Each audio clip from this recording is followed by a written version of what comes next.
A segunda ameaça que nós encontramos aqui no texto é a ameaça do sincretismo.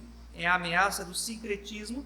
Talvez alguém pergunte, mas pastor, o que é sincretismo? Então vamos responder o que é sincretismo. Sincretismo é a mistura de várias crenças. Uma pessoa sincrética é uma pessoa que crê em tudo. Conhece gente assim? Que crê em uma série de coisas. Que a sua fé é uma mistura de crenças. Essa pessoa é uma pessoa sincrética. E o sincretismo era uma ameaça ao cristianismo genuíno que estava sendo ali pregado na igreja de Colossos. Eu vou fundamentar esse argumento, versículos 18 e 19, por favor, acompanhe na sua Bíblia o texto.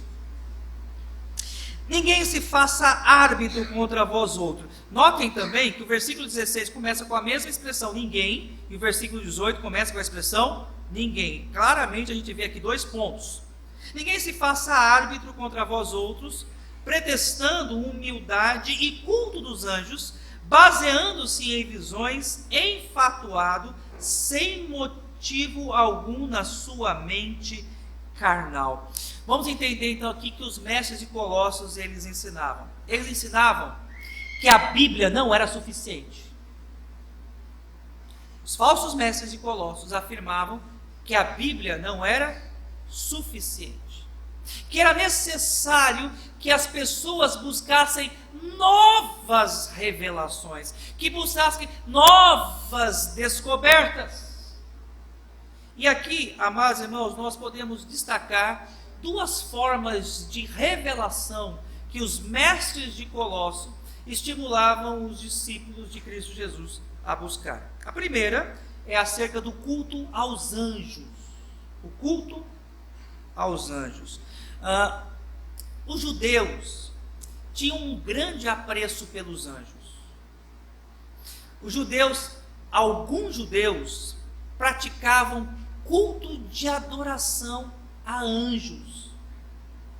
Tanto é que o autor aos Hebreus, no primeiro capítulo, ele mostra a superioridade de Cristo em contraste com os anjos. Hebreus capítulo 1, versículos 5 e 6.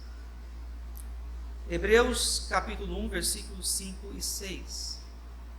O autor dessa carta, que nós não sabemos quem é, mas sabemos que ele se dirige a uma comunidade de judeus que haviam se convertido ao cristianismo, ele fazendo uma comparação entre Jesus e os anjos, ele apresenta algumas perguntas. Pois a qual dos anjos disse, jamais tu és o meu filho, hoje te gerei, e outra vez, eu lhe serei pai, e ele me será filho? E novamente, ao introduzir o primogênito no mundo, diz, e todos os anjos de Deus o adorem. Essas perguntas e essa afirmação aqui, amados irmãos, tem como objetivo mostrar que Cristo Jesus, ele é infinitamente superior aos anjos. Paulo, quando escreve também às igrejas da Galácia, uma passagem muito conhecida, Gálatas 1, 8 e 9, Gálatas 1, 8 e 9, Paulo diz algo interessante. Mesmo que venha do céu um anjo e pregue a vocês um evangelho, uma mensagem que vá além dessa mensagem, seja esse anjo anátema, maldito. E por que Paulo faz tal afirmação? Porque pessoas, também nas igrejas da Galácia, corriam atrás de novas revelações, corriam atrás de culto aos anjos. A segunda revelação que alguns mestres da igreja de Colossos estimulavam os discípulos de Jesus a buscar eram visões. Visões. Você procurar uma visão especial da parte de Deus. Em Tito, capítulo 1, versículos 13 e 14, Paulo instrui o pastor Tito, que ia pastorear as igrejas da região ali da Grécia, que ele repreendesse severamente pessoas que buscavam esse tipo de revelação. Tito 1, 13 e 14, a palavra do Senhor diz, tal testemunho é exato. Qual o testemunho que é exato? A Bíblia. Exato.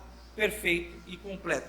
Portanto, por causa da suficiência das Escrituras, repreende-os severamente para que sejam sadios na fé. Aqui vale parar rapidinho. Sabe o que é um crente sadio na fé? Sabe o que é um crente saudável na fé? É um crente que não busca revelações e visões, mas é um crente alicerçado na sua fé, na palavra de Deus. Esse é um crente saudável. E continuando o texto aqui. E não se ocupem de fábulas judaicas, é aquilo que eu estava falando para os irmãos, nem com mandamentos de homem desviados da verdade. Curioso é que essas pessoas tinham visões e eles apareciam diante da igreja e diziam o seguinte: olha, Deus me deu uma visão, Deus me trouxe uma revelação, façam assim, porque é ordem de Deus. Sabe qual é a instrução que Paulo dá a Tito? Se porventura alguém fizer isso, se levantar no meio da igreja e dizer: olha, Deus me deu uma ordem, Deus nessa noite apareceu a mim e me trouxe uma visão, repreende. Não deixe que fale isso na igreja, porque o testemunho exato nós já temos, que é a palavra do Senhor. Ainda em 1 Timóteo 4,7, a igreja de Éfeso também tinha esse problema. Paulo, quando exorta o jovem pastor Timóteo, que assumiria o campo ali de Éfeso, ele diz o seguinte: mas rejeita as fábulas profanas e de velhas caducas, exercita-te pessoalmente na piedade. Ou seja, era para rejeitar qualquer tipo de visão, qualquer tipo de sonho, qualquer tipo de especulação ou de revelação que não fosse de acordo com a palavra de Deus, que não fosse bíblica, que não estivesse aqui na palavra do Senhor.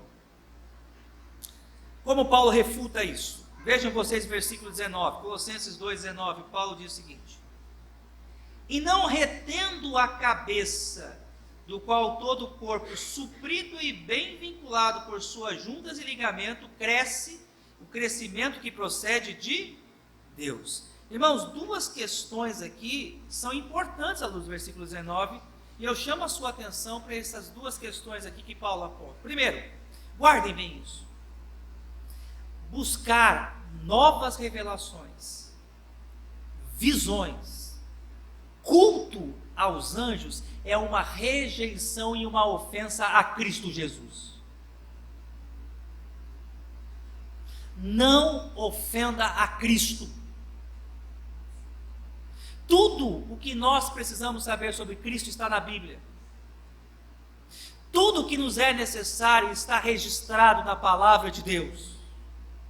Buscar novas revelações, sonhos, culto aos anjos, é como se você dissesse para Deus o seguinte: Cristo não me é suficiente, eu não estou satisfeito com o teu filho, eu quero mais. E isso é ofensivo.